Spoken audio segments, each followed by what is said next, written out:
not wanting to say anything, and I have no problem with that either.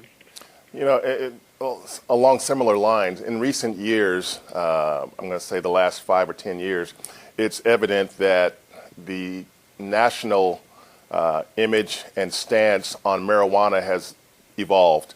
A lot of states have, obviously went from decriminalizing it to legalizing it and selling it. Can you see a day when maybe sports leagues look at pot as just no different than maybe alcohol?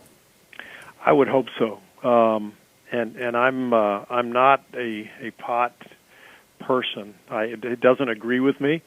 I've tried it a few times, and it did not agree with me at all. So I'm not the expert on this stuff. But I do know this. If you're an NFL player in particular, and you've got a lot of pain, I don't think there's any question that pot is better for your body than Vicodin. And yet, athletes everywhere are prescribed Vicodin like it's vitamin C, like it's no big deal. And there's like this perception in our country that, over-the-counter drugs are fine, but, pot is bad. Now, I think that's changing. You're seeing that change in these laws that you're talking about in different states, including California. But I would just hope that the sports leagues are able to look past the perception. I'm sure the NFL is worried, that their fans are going to go, oh, all the players are potheads. But, I read about a player recently an NFL player who was, maybe you know the story better than I do, but he was suffering from a condition that did not allow him to take steroids or painkillers. And so he used medicinal marijuana instead, and he got suspended 10 games. You know this story?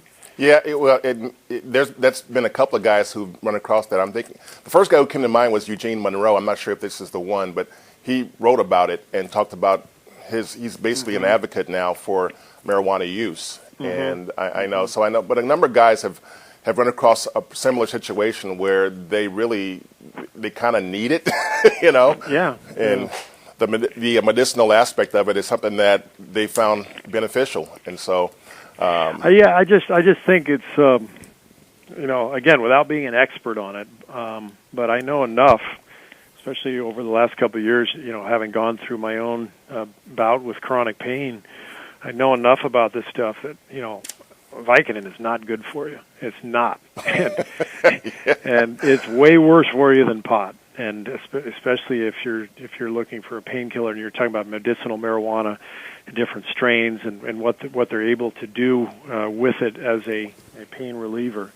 And I think it's only a matter of time before the NBA, the NFL, and Major League Baseball realize that. And I would hope, especially for these NFL guys who are basically involved in a car wreck every Sunday, and maybe 4 days later, the following Thursday, which is another insane thing that the NFL does. But I would hope that that league will come to its senses and institute a different sort of program where they can help these guys get healthier rather than getting hooked on these painkillers. Yeah, you may have perceived that I was going to ask about that. I mean, being that you've dealt with some pain, if marijuana might be able to help you, but if it doesn't agree with you, if it doesn't work for you, then obviously that answered that question, I guess. Yeah, I guess maybe I could even get in some trouble for this, but I've actually tried it twice during the last year and a half when I've been going through this pain, this chronic pain that I've been dealing with, and a lot of research, a lot of advice from people, and I have no idea if I would maybe I would have failed a drug test. I don't even know if I'm subject to a drug test or any laws from the NBA, but. No, I tried it and it didn't help at all, and that was, but it was worth it because I'm, searching for answers on pain, and I've tried painkillers and drugs of other kinds as well, and those have been worse. So it's tricky.